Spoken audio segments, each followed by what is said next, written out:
श्रीगुरून् वैष्णवांश्च च श्रीरूपं सागरजातं सहगण रघुनाथान्वितं तं सजीवं साद्वैतं सावधूतं परिजनसहितं कृष्ण चैतन्यदेवं श्रीराधा कृष्ण पादान सहगण ललिता श्री विशाखान्वितांश्च च गुरुवे गौरचंद्राय राधिकाय तदालये कृष्णाय कृष्ण भक्ताय तद्भक्ताय नमो नमः। नमो विष्णुपादाय कृष्ण प्रेष्ठाय पुतले श्री श्रीमद् भक्ति वेदांत श्री श्रीधर गोस्वामी नामिने। नमो ओम गुरुदेवाय धीमते सौम्य मूर्तये श्री श्रीमद् भक्ति स्वरूप सिद्धांति प्रभवे श्री महात्मने। नमो विष्णुपादाय श्री राधिकाय प्रियात्मने श्री श्रीमद् भक्ति वेदांत श्री नारायण गोस्वामी नामिने। श्री कृष्ण लीला कथने सुदक्षम औदार्य माधुर्य गुणश्रीयुक्तम वरम वरेण्यम पुरुषम महांतम नारायण त्वं शीर्षान् नमामि।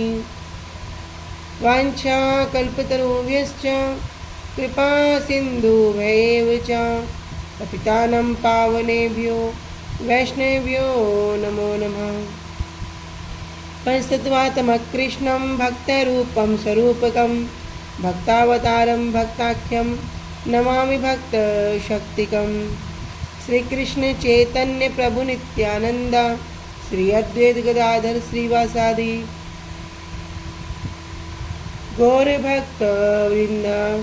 हरे कृष्णा कृष्णा कृष्णा हरे हरे हरे राम राम राम हरे हरे। सर्वप्रथम मेरे परम आराध्यतम गुरुदेव जय ओम विष्णुपाद अष्टोत्तर शत श्री श्रीमद् भक्ति वेदांत श्री श्रीधर गोस्वामी महाराज जी के श्री अभय चरण सरोज में अनंत कोटि दंड प्रणाम ज्ञापित करती हूँ। तदुपरांत मेरे परम गुरुदेव नित्य लीला प्रविष्ट ओम विष्णुपाद अष्टोत्तर शत श्री श्रीमद् भक्ति स्वरूप सिद्धांति गोस्वामी महाराज जी एवं जय नित्य लीला प्रविष्ट ओम विष्णुपाद अष्टोत्तर शत श्री श्रीमद् भक्ति वेदांत श्री नारायण गोस्वामी महाराज जी के श्री अभय चरण सरोज में श्रद्धा पुष्पांजलि अर्पण करते हुए उनसे अहेतुक कृपा की वांछा करती हूँ। ग्रंथकार श्री कृष्णदास कविराज गोस्वामी जी अखंड गुरुतम नित्यानंद प्रभु महाप्रभु समस्त परिकरों के चरणों में दंडवत प्रणाम करते हुए उनसे भी अहेतुक कृपा की वांछा करती हूँ। उपस्थित वैष्णव जन भक्तवृंद सभी को यथा योग्य दंडवत प्रणाम स्वीकार हो। सभी को हरे कृष्णा दंडवत प्रणाम। हरे कृष्णा दीदी दंडवत प्रणाम। हरे कृष्णा दीदी दंडवत प्रणाम। श्री गुरुदेव की अहेतुक कृपा से हमारा जो ग्रंथ चल रहा है उसका नाम है श्री श्री चैतन्य चैतामृत। श्री श्री चैतन्य चैतामृत ग्रंथ के अंतर्गत हम श्रवण कर रहे हैं 15वां अध्याय। पेज पिन संख्या पे आ चुके हैं हम 17 और प्यार संख्या है हमारा आज 108। तो अब तक हम नाम की महिमा को श्रवण कर रहे थे।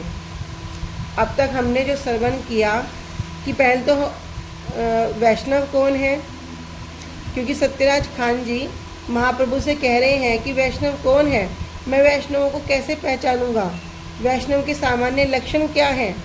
तब महाप्रभु कहते हैं कि जिनके मुख से एक बार भी यदि कोई कृष्ण नाम को श्रवण कर ले, यदि जिसके मुख से एक बार कृष्ण नाम का उच्चारण हो जाए, वही कौन है, उसको ही वैष्णव मानो, वही पूज्य है, वही सब में श्रेष्ठ है। सब में श्रेष्ठ कहने का तात्पर्य क्या था कि वो ज्ञानी हो, कर्मी हो, योगी हो, इन सबसे श्रेष्ठ वो है जिसने जान लिया कि भैया कृष्ण नाम ही हमारा उद्धार कर सकता है। तो ये कौन है, सबसे श्रेष्ठ है। तब कह रहे कि नाम, फिर बताए कि कनिष्ठ भक्त कौन है। कनिष्ठ भक्त के विषय में हमने क्या श्रवण किया था, कौन बताएंगे? दीदी जो भगवान को मानते हैं लेकिन भक्त को नहीं मानते। हाँ, जो भगवान को तो पूरा मानेंगे लेकिन उनके भक्तों को नहीं मानेंगे। अर्चय में हरिये या पूजाम श्रद्धते न तद भक्तेषु चान्येषु स भक्ता प्राकृत स्मरते। अर्चे विग्रह में तो पूरी बुद्धि रखेंगे, उनका पूरा पूजा करेंगे, श्रद्धा रखेंगे, किंतु उनके भक्तों के प्रति उनकी श्रद्धा नहीं होगी।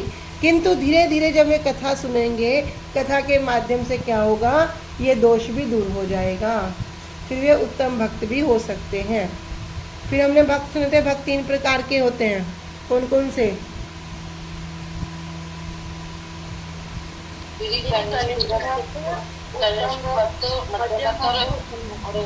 हाँ, उत्तम, मध्यम और कनिष्ठ। उत्तम भक्त, मध्यम भक्त और कनिष्ठ भक्त। तो हमने यहाँ पर कनिष्ठ भक्त के विषय में श्रवण किया था। भक्ति का अधिकारी कौन है?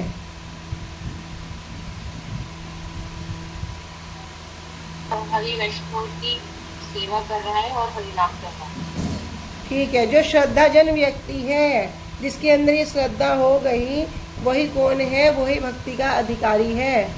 अपनी भक्ति के अधिकार है, उसमें क्या करेगा वो? अपने अनुसार, अपनी श्रद्धा के अनुसार 3 प्रकार से होगा, उत्तम, मध्यम और कनिष्ठ। ठीक है। फिर बता रहे कि जो कृष्ण नाम है, जिसके मुख से एक बार भी कृष्ण नाम का उच्चारण हो जाए, उसका क्या होता है? एक कृष्ण नाम करे सर्व पाप से। वह जितने भी पाप हैं, एक कृष्ण नाम लेने से क्या होगा? सब पापों का क्षय हो जाएगा, सब पाप खत्म हो जाएंगे। तो हम देखते हैं ना कि हम तो कितना हरि नाम करते हैं, 16-16 माला, 32-32 माला, 64-64 माला। बहुत से लोग क्या करते हैं, सारा दिन माला जाप करते हैं। कह रहे फिर क्या हो रहा है? कह रहे भैया कृष्ण नाम इतना पावरफुल है, इतना पावरफुल है, यदि किसी के मुख से एक बार शुद्ध कृष्ण नाम का उच्चारण हो गया, यदि भी भगवान का नाम तो शुद्ध है, लेकिन अभी हमारी श्रद्धा उतनी दृढ़ नहीं है, तब क्या होगा? वो एक नाम में इतनी शक्ति है कि जीव के अंदर सामर्थ्य नहीं कि वो इस एक नाम के बराबर पाप कर सके। जब अजामिल ने नाम पुकारा, क्या था? वो नामाभास था। उस नामाभास में इतनी शक्ति थी कि जितने सारे पाप थे वो क्या हो गए? एक नाम के प्रभाव से क्षय हो गए। यहाँ तक कि नाम भी किसका पुकारा था? अपने पुत्र का पुकारा था। जब पर उसने पूरा आकुल व्याकुल होकर एक चित्त से अपने पुत्र का लगे नारायण, जो 4 अक्षर में जैसे उसने भगवान नाम पुकारा, तो नाम का क्या प्रभाव हुआ? उतने में स्वयं 4 विष्णुदूत वहां पर प्रकट हो गए, और जितने भी उसके पाप थे सब क्षय हो गए। तो यमदूत कहते हैं भैया ये पापी है, लेकिन विष्णुदूत कहते हैं ये पापी था। यमदूत कहते हैं इसने पाप किए हैं, वो कहते हैं इसने पाप किए थे। ऐसे करके वहाँ बड़ा सुंदर हम वर्णन श्रवण करते हैं। तो अभी इसी श्रृंखला में हम आगे आ चुके हैं दीक्षा पृष्ठचर्या। अब हम दीक्षा की विधि, दीक्षा क्या है, उसको श्रवण करेंगे। तो यहाँ कह रहे हैं दीक्षा पृष्ठचर्या विधि अपेक्षा न करे, जीवा स्पृशे अचांडाले, चांडाल सबार उद्धारे। कह रहे दीक्षा की पृष्ठचर्या, दीक्षा से पहले का कार्य, विधि अपेक्षा न करे, कि विधि की अपेक्षा नहीं करता, विधि पर निर्भर नहीं रखता। जीवा स्पृशे आचांडाल सबार उद्धारे। किसी की जीवा को स्पर्श करके एक चांडाल का क्या करती है? एक चांडाल का भी प्रत्येक का वो उद्धार करती है। कह रहे हैं कि जब कोई नाम को स्पर्श करता है, इस प्रकार श्री कृष्ण का जो नाम है वो दीक्षा और दीक्षा से पहले की जो विधियां हैं इनकी अपेक्षा नहीं रखता। अजामिल ने कब दीक्षा ली थी? अभी अजामिल पहले बड़ा पंडित था, लेकिन बाद में क्या हो गया? पूरा भ्रमित हो गया, पूरा जनेऊ संस्कार सब हो चुका था, लेकिन क्या हुआ? सब कुछ बाद में संग के प्रभाव से खराब हो गया। कह जीवा के स्पर्श होने मात्र से ही चांडाल तक सभी का उद्धार कर देते हैं। कृष्ण नाम, जो श्री कृष्ण नाम की दीक्षा है, वो किसी की विधि की अपेक्षा नहीं रखती है, और जब जीवा से स्पर्श होने मात्र से क्या होगा? ये चांडाल तक सभी का उद्धार कर देती है। तो अनुभाष्य में भक्ति सिद्धांत श्री ठाकुर जी कह रहे हैं कि दीक्षा, श्री जीव गोस्वामी जी ने भक्ति संद्रम में इस दीक्षा को, जो दीक्षा शब्द का जो तात्पर्य है, इसको वहाँ पर वर्णन किया है।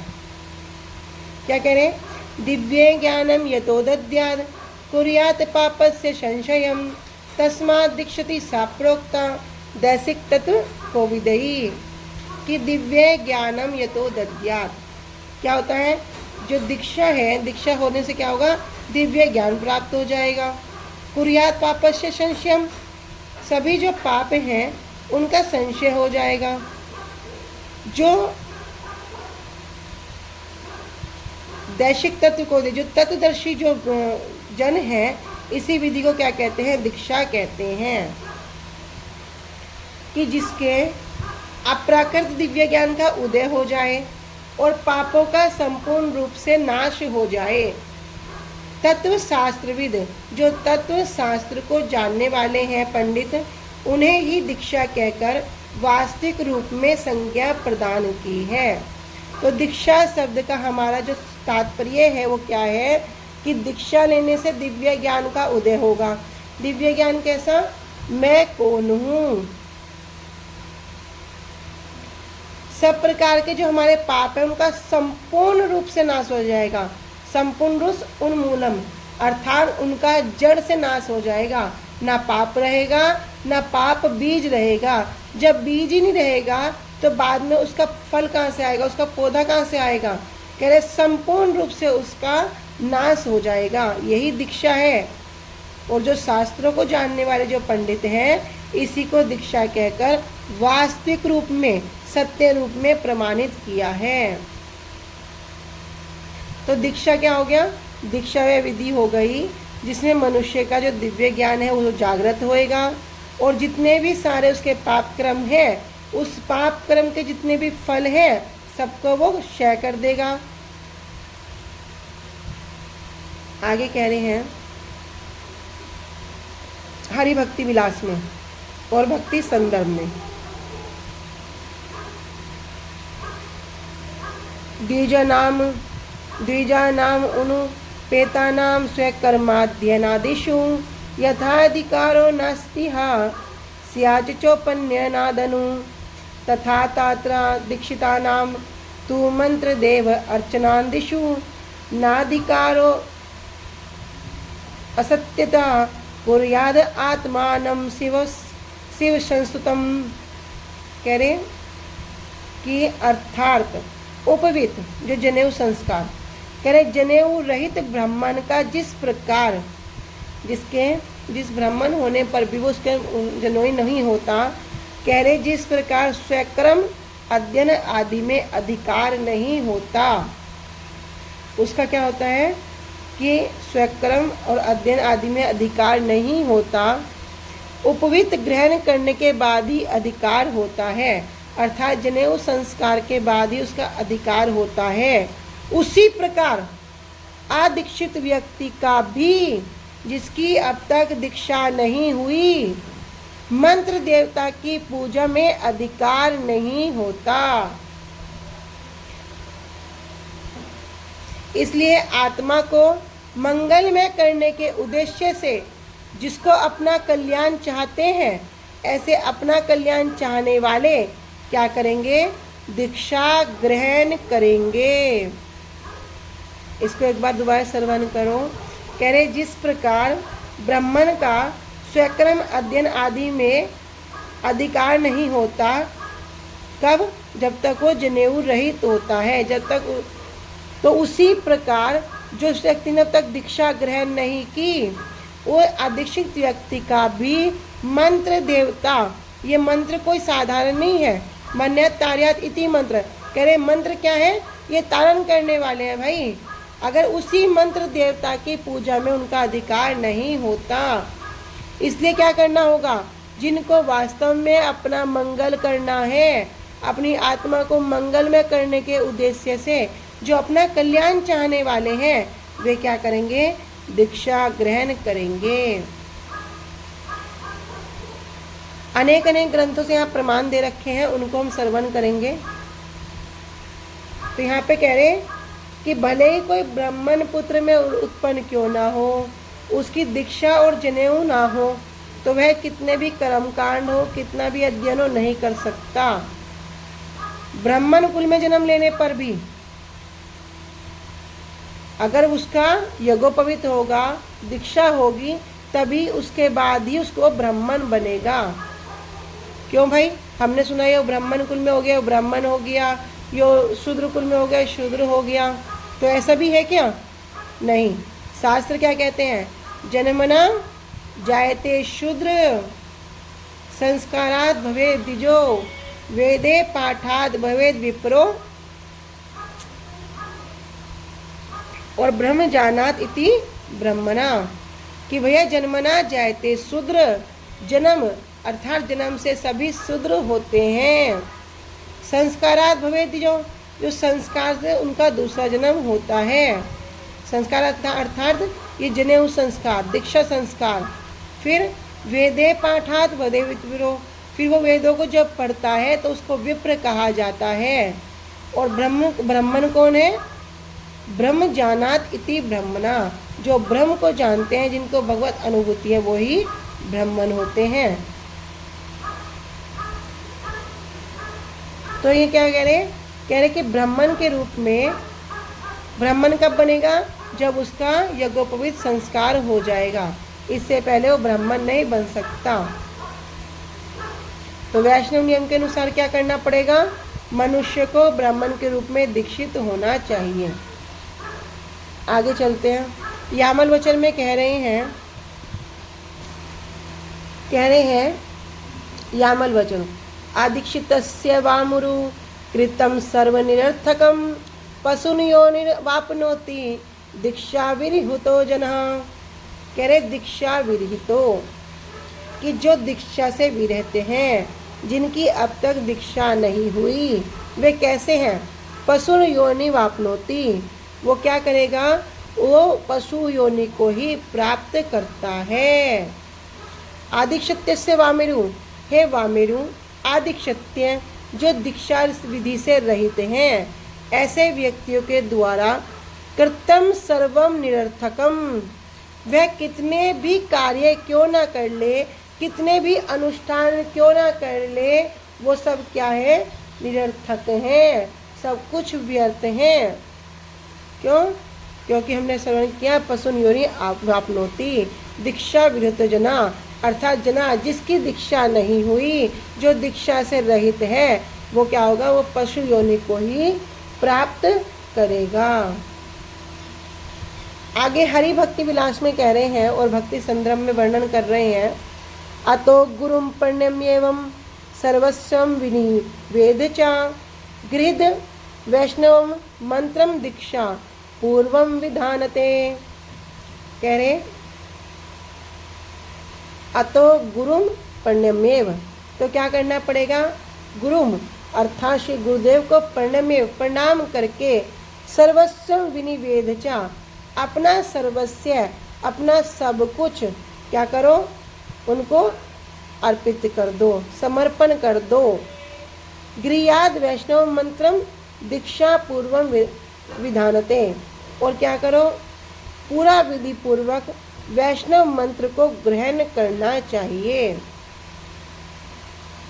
इसलिए श्री गुरुदेव को प्रणाम करके, सर्वस्व संपूर्ण करके, दीक्षा पूर्वक दिव्य ज्ञान प्राप्त करके यथाविधि वैष्णव मंत्र ग्रहण करना चाहिए। तो क्या करना पड़ेगा? समर्पण करके। हम पहले भी कई बार इस बात को श्रवण कर चुके हैं कि दीक्षा क्या है। दीक्षा काले शिष्य करे आत्मसमर्पण, कि जब दीक्षा होती है, दीक्षा के समय शिष्य क्या करता है? अपने आप को आत्मसमर्पित करता है। मारी वो राखी वो जय इच्छा तुम्हार, कि प्रभु हे गुरुदेव, अब तो मैं आपका हूँ, अब आप मुझे मारोगे राखोगे, जैसी आपकी इच्छा है वैसा करो। तो उसमें क्या कहते हैं? कह रहे विकीर्णिते पशु, कि वो क्या है? अब एक बिका हुआ पशु के समान है। जिस प्रकार पशु का मालिक क्या करता है? उसे जहाँ चाहे रखे, जहाँ चाहे बांधे, जहाँ चाहे कैसे करे, यहाँ तक कि दूसरों को बेच भी दे। लेकिन पशु ये नहीं कहेगा नहीं नहीं मैं वहाँ नहीं जाऊँगा, मैं ऐसा नहीं करूँगा। तब क्या होगा? कह रहे वो क्या हो गया? बिके हुए पशु के समान हो गया। इसलिए श्री गुरुदेव को प्रणाम करके, अपना सब कुछ समर्पण करके, दिव्य ज्ञान को प्राप्त करके यथाविधि वैष्णव मंत्र ग्रहण करना चाहिए। अब बहुत से लोग बोलते हैं कि नहीं नहीं, हम तो पहले उन महाराज जी से दीक्षित थे जो गौड़ीय वैष्णव नहीं है या चार संप्रदाय के अंतर्गत नहीं आते, हमने तो उनसे मंत्र ग्रहण कर लिया है, अब हम क्या करें? मंत्र तो ले लिया, लेकिन मंत्र लेने के बाद आज तक हम अपने गुरु से नहीं मिले और चार संप्रदाय के अंतर्गत भी नहीं है, तो फिर क्या करें, उसका क्या उपाय है? तो शास्त्र कहते हैं कि अवैष्णव पदिष्टेन मंत्रेण अवैष्णव पदिष्टेन मंत्रेण निर्यम वर्जेत पुनश्च विधिना सम्यक ग्राह्यवाद वैष्णवाद गुरु, कि यदि किसी ने अवैष्णव से कोई दीक्षा को ग्रहण कर लिया, मंत्र को ग्रहण कर लिया, तो शास्त्रों में विधि है पुनश्च विधिना, पुनः विधि पूर्वक वैष्णव के द्वारा वैष्णव मंत्र में दीक्षा को ग्रहण करना चाहिए, उसमें कोई भी दोष नहीं है। आगे कह रहे हैं भक्ति संदर्भ से,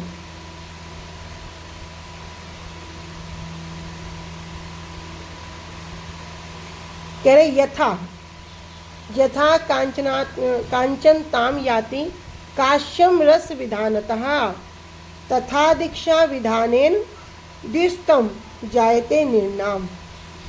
कह रहे याति काश्यम रस विधानता, कांसा क्या करेगा?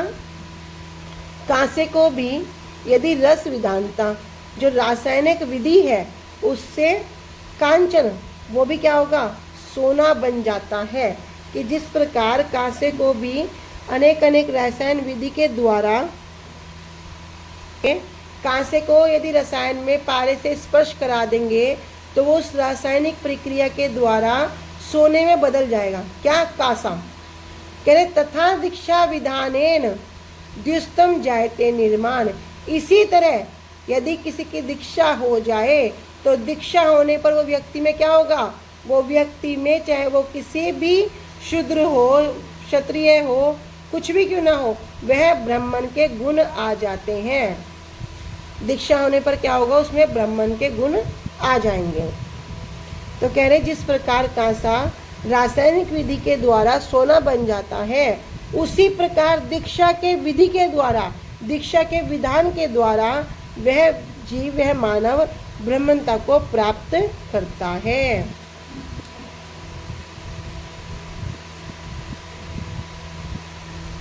आगे कह रहे हैं अगस्त्य संहिता वचन में, पूजात्र कालिकी नित्यम जपस तर्पणम एव च होम ब्रह्मण भुक्तिश्च पुरश्चरणम उच्यते गुरोर्लब्धस्य मंत्रस्य प्रसादेन यथाविधि पंचोपांग उपासना सिद्धये पुरुषचेतादि धीयते।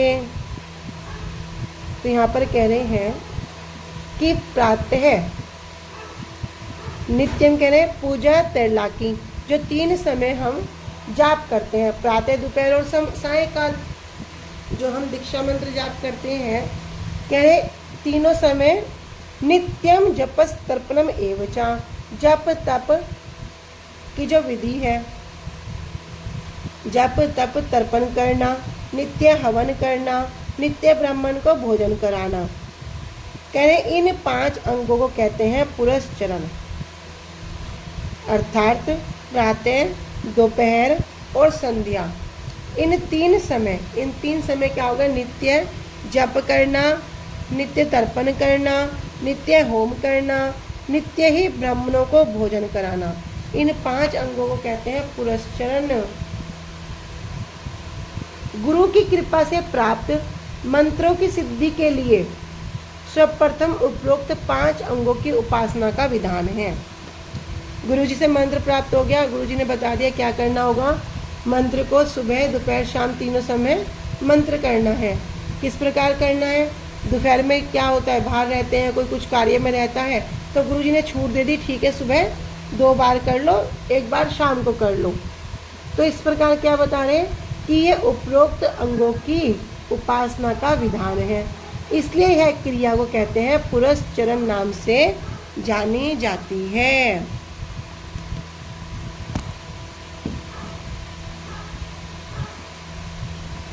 तो पूरे शब्द का अर्थ क्या हो गया? पहले, और चर्या का अर्थ हो गया कार्य। कह रहे हैं पुरस्चरण, तो पुरस कहते हैं पहले और चर्या का अर्थ हुआ कार्य। कह रहे इन कार्यों के आवश्यक होने के कारण ही क्या करते हैं, बहुत से लोग दीक्षित नहीं होते। सोचेंगे अरे भाई सुबह कैसे जाप करेंगे, दिन में मंत्र कैसे करेंगे, दीक्षा मंत्र होएगा तो हमारा काम बढ़ जाएगा, हम कर नहीं पाएंगे, तो बहुत से लोग क्या करेंगे, दीक्षा लेते ही नहीं है, सोचते हैं कि चलो हरि नाम से होएगा, हम तो हरि नाम करेंगे। लेकिन दीक्षा का भी जो विधान है, दिव्य ज्ञान यतो दध्यात्, जब तक कोई जीव गुरुदेव के आश्रम में जाकर दीक्षा नहीं लेता तो वास्तव में जो संबंध ज्ञान है वो उदय नहीं होता। तो संबंध ज्ञान कब होगा, जब ये दीक्षा होगी।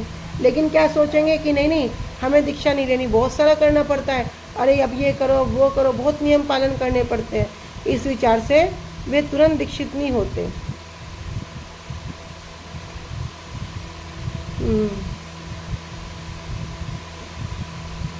आगे चलते हैं। आगम वचन में कह रहे हैं, बिना जैन न सिद्धे श्यान मंत्रो वृषे सतेरपि कृतेन येन लभते साधको वांछितम फलम पुरुष चरण संपन्नो मंत्रो ही फलदायका अतः पुरुष क्रियाम कुर्यात मंत्रवित सिद्ध कांक्षया। पुरुष क्रिया ही मंत्राणाम प्रधानम वीर्यम उच्यते वीर्ये हीनो यथा देहि सर्व कर्मेषु न समा पुरश्चरण हीनो ही तथा मंत्र प्रकृतितः। तो यहाँ पर कह रहे हैं कि अर्थात जिसके बिना सैकड़ों वर्षों में भी मंत्र सिद्धि नहीं होती, किसके बिना, दीक्षा के बिना, और जिसका अनुष्ठान करने से साधक वांछित फल प्राप्त करता है, वह पुरश्चरण संपन्न मंत्र ही फल प्रदान करने वाला होता है। इसलिए सिद्धि की प्राप्ति के लिए मंत्रविद व्यक्ति पुरश्चरण करेंगे, अर्थात जो मंत्र से पहले की जो सब क्रिया है उनको करेंगे। जैसे गुरुदेव कहते हैं ना, आसन शुद्धि करो, आसन शुद्धि मंत्र करके उन पे ओम आधार शक्ताय नमः, ओम अनंताय नमः, ओम कुरुमाय नमः, फिर इस मंत्र को बोलो, 3 बार जल छिड़को, फिर पृथ्वी तो आदित्य लोका जो हमारा श्लोक है इसको उच्चारण करो, फिर क्या करो, तिलक लगा लेते हैं, तिलक को स्थापन करो, फिर क्या करो, अपना गंगे चैवी अमने चैवी इस मंत्र से बोल के अपने ऊपर 3 बार मंत्र छिड़को, ओम अपवित्र पवित्र जल को छिड़को, अपनी शुद्धि करो, फिर ओम केशवाय नमः, ओम नारायण नमः, ओम माधवाय नमः इस जल से आचमन करो। तो जितनी भी पहले की जो क्रियाएं हैं इसको कहते हैं पुरश्चरण। तो कह रहे जब ये पुरश्चरण संपन्न मंत्र ही क्या करेगा, फल प्रदान करने वाला है, इसलिए सिद्धि प्राप्ति के लिए। अब हम तो बोलेंगे हम तो कोई सिद्धि प्राप्त नहीं करना चाहते, क्योंकि हम सिद्धि को क्या समझते हैं, अनिमा महिमा भंगिमा जो 8 प्रकार की सिद्धि हैं इनको ही हम सिद्धि समझते हैं। लेकिन वास्तव में सिद्धि का तात्पर्य क्या है कि जिस लक्ष्य को वो प्राप्त करना चाहता है वही उसके लिए सिद्धि है।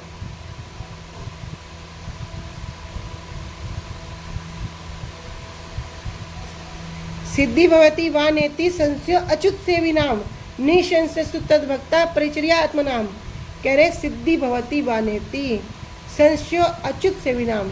भैया इसमें तो संशय है कि यदि कोई भगवान की पूजा करेगा उसको सिद्धि प्राप्त हो भी सकती है या नहीं भी हो सकती है, किंतु निशंसस्तु तद्भक्ता, कि भैया इसमें कोई भी संशय नहीं है, तद्भक्ता कि भगवान के भक्तों की सेवा करने से उसको सिद्धि प्राप्त होगी ही होगी।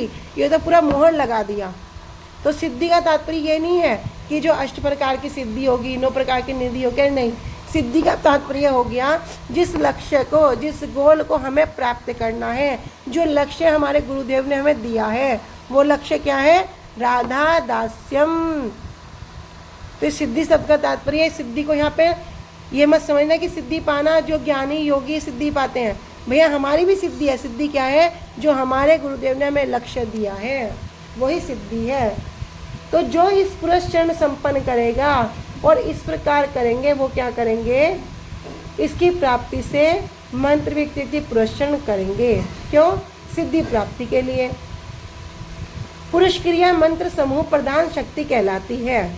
ये जो पुरश्चरण है यही हमारी प्रधान शक्ति कहलाती है। बलहीन व्यक्ति जिस प्रकार सभी कार्यों में असमर्थ होता है, कि जिसके अंदर बल नहीं है वो व्यक्ति कोई भी कार्य क्यों ना हो उस कार्य को करने में उसका सामर्थ्य नहीं होता, उसी प्रकार पुरश्चरण रहित मंत्र भी उसी प्रकार होता है। तो अब जो हम आनिक मंत्र करते हैं, आनिक मंत्र से पहले जो अपनी पहले की क्रिया नहीं करते, पहले का कार्य नहीं करते, तो वह इस बात को बड़े अच्छे से ध्यान करें कि अब हमें ये अपने मंत्रों को करने से पहले उस विधि को ठीक ठीक रूप से पालन करना होगा। नहीं तो हम क्या होंगे? बलहीन। हम बार बार एक बात श्रवण करते हैं कि अंदर से मजबूत बन जाओ, अंदर से बलशाली बन जाओ। तो कहते हैं कैसे बल में बने? क्या बोर्नवीटा वगैरह पी के बलशाली बन जाए क्या? कह रहे भैया ये तो ऊपर की चीज़ें हैं, अंदर से मजबूत बनना भक्ति का बल। ये भक्ति का बल कैसा है? ये भक्ति का बल बड़ा स्ट्रोंग है। जब कोई जीव, जब कोई मनुष्य अंदर से सुंदर हो, अब उसका अंदर से ब्लड बिल्कुल साफ हो, उसको कोई प्रॉब्लम ना हो, कोई बीमारी ना हो, तो उसके चेहरे पे कोई कील मुँह से निकलेंगे? उसका चेहरा एकदम साफ रहेगा, सुंदर रहेगा, क्योंकि वो अंदर से साफ है। अब किसी का चेहरा बड़ा ख़राब हो रहा है, किसी के चेहरे बड़े कील मुँह से हो गए, तो क्या करेगा? बहुत डॉक्टर के पास जा रहे हैं, डॉक्टर क्या करते हैं? ऊपर की लगाने की दवाइयाँ देते हैं।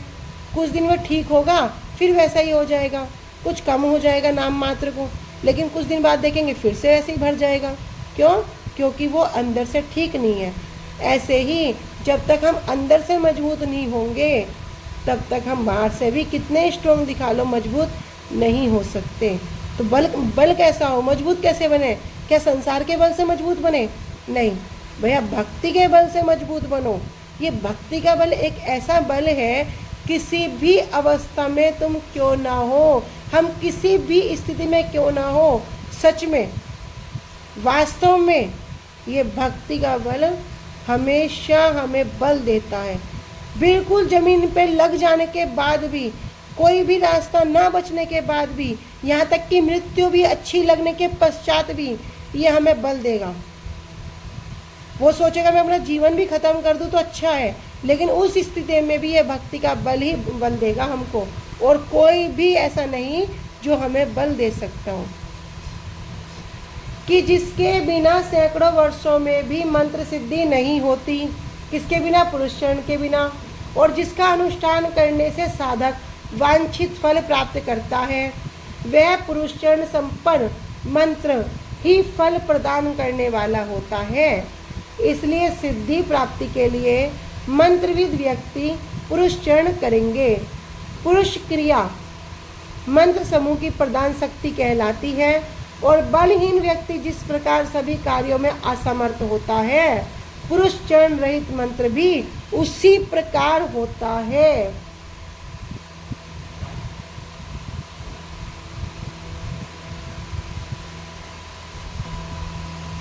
विनैवं दीक्षा विपेन्द्र पुरुषचर्या विनैव ही विनैव न्यास विधान विधिना जप मंत्रेण सिद्धिदा। करें कि विनैवम दीक्षाम, अर्थात यद्यपि भागवत के मत के अनुसार पंचरात्र आदि की भांति अर्चन मार्ग की आवश्यकता नहीं है। कह रहे भागवत के जो मत है उस मंत्र के अनुसार इनकी अर्चन मार्ग की आवश्यकता नहीं है, और अर्चन के बिना भी आत्मनिवेदन आदि के किसी एक अंग के द्वारा भी जो पुरुषार्थ हैं उनकी सिद्धि हो जाती है। पुरुषार्थ क्या है? धर्म, अर्थ, काम, मोक्ष। अगर ये पाना है तो इनकी सिद्धि हो जाएगी, किंतु जो भक्ति में है उसको तो इसकी भी इच्छा नहीं है, वो तो इससे भी आगे है। कह रहे ऐसा कहा जाता है, तथापि फिर भी श्री नारद जी महाजनों के पथ के अनुसार, महाजन जो 12 महाजन हैं, उनके पथ के अनुसार जो लोग श्री गुरुदेव के द्वारा, कि जो कोई भी श्री गुरुदेव के द्वारा संपादित दीक्षा के विधि विधान के द्वारा, जिसने क्या किया?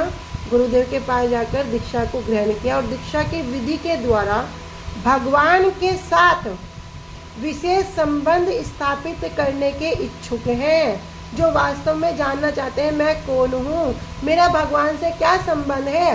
मैंने सुन तो लिया जीवेर स्वरूप है कृष्ण नित्य दास, लेकिन अभी तो मुझे इसकी अनुभूति भी नहीं है, अभी तो मैं संसार का दास हूँ।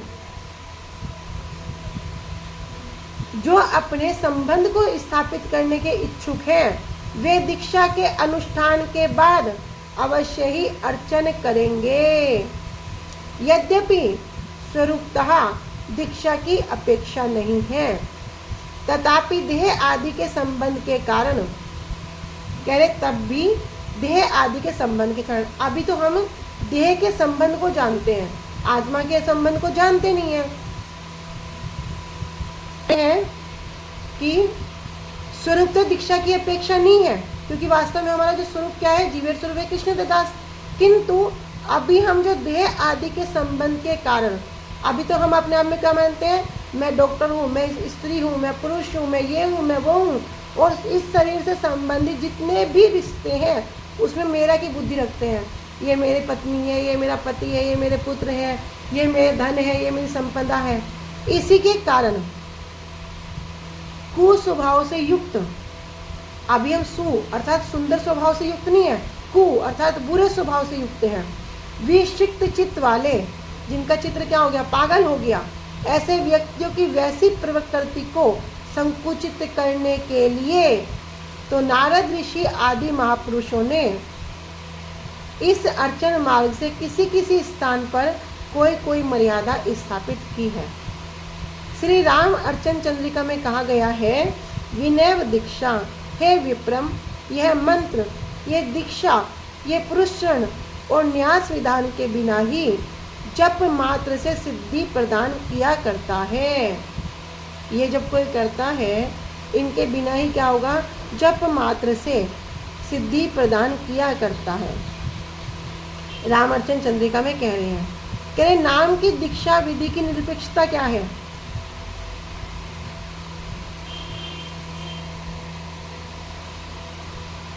पांच रात्रिक मंत्र अप्राकृत ज्ञान को उदित करा के प्राकृत अभिनिवेश को ध्वंस करता है। प्राकृत अभिनिवेश देखो, इसमें कह रहे अप्राकृत ज्ञान को उदित कराएगा।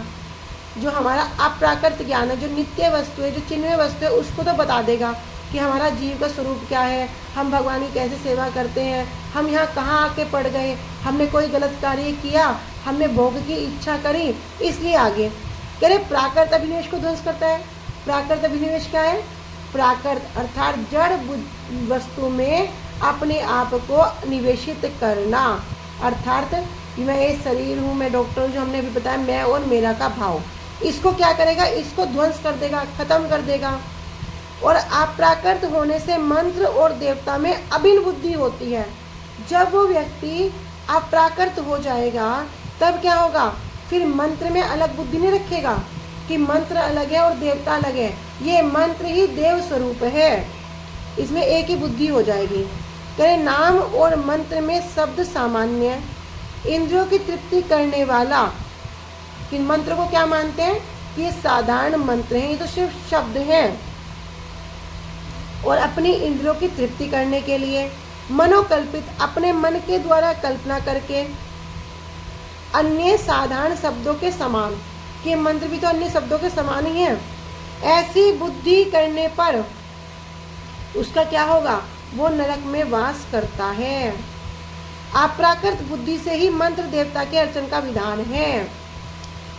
जब तक अप्राकृत नहीं होगा तब तक मंत्र देवता के अर्चन का विधान नहीं है। इसलिए हम क्या कहते हैं, जब भी हम अर्चन करते हैं उससे पहले हम एक श्लोक को श्रवण करते हैं, हमने पहले किया भी था, न हम विप्रो न च नरपति न वैश्यो न शूद्रो न हम वर्णी न च वनस्तो न ग्रह प्रति न वनस्तो यतिर्वा किंतु प्रोधान निखिल प्रमानंद पूर्णामते गोपीर व्रतु पद कमरियोर दासानुदास, कि ना मैं शूद्र हूँ, ना मैं ब्राह्मण हूँ, ना मैं क्षत्रिय हूँ, ना मैं वर्णी हूँ, गृहस्थ हूँ, ना वानप्रस्थ हूँ, ना सन्यासी हूँ, मैं कुछ भी नहीं हूँ। तो भैया हो क्या, कह रहे गोपी भ्रतु पद कमलियोर दासम दास, मैं तो उन गोपी भ्रतु, उनके दासों के दासों के दासों के दासों का दास हूँ। तो कह रहे अप्राकृत बुद्धि से ही मंत्र देवता के अर्चन का विधान है। दीक्षा के समय शास्त्रों के विधान के अनुसार ही मंत्र ग्रहण करने की विधि है। दीक्षा के समय शास्त्रों में जो विधि विधान है उसके अनुसार ही मंत्र ग्रहण करने की विधि है। किंतु श्री कृष्ण नाम क्या है, बद्ध और मुक्त दोनों के लिए आदरणीय है, चाहे वो बद्ध जीव हो चाहे मुक्त जीव हो। अर्थात बद्ध व्यक्ति श्री कृष्ण नाम ग्रहण करने पर प्राकृत ज्ञान से मुक्त होते हैं। तो प्राकृत सभी समझ जाओ, प्राकृत है जड़ वस्तु जो नित्य नहीं है। उस ज्ञान से क्या होगा, उस ज्ञान से मुक्त हो जाएंगे। और दूसरी ओर मुक्त होने पर ही जो बद्धजीव है वो ऐसे ज्ञान से मुक्त हो जाएंगे, और मुक्त होने पर ही क्या होगा, शुद्ध कृष्ण नाम वे ग्रहण कर सकते हैं।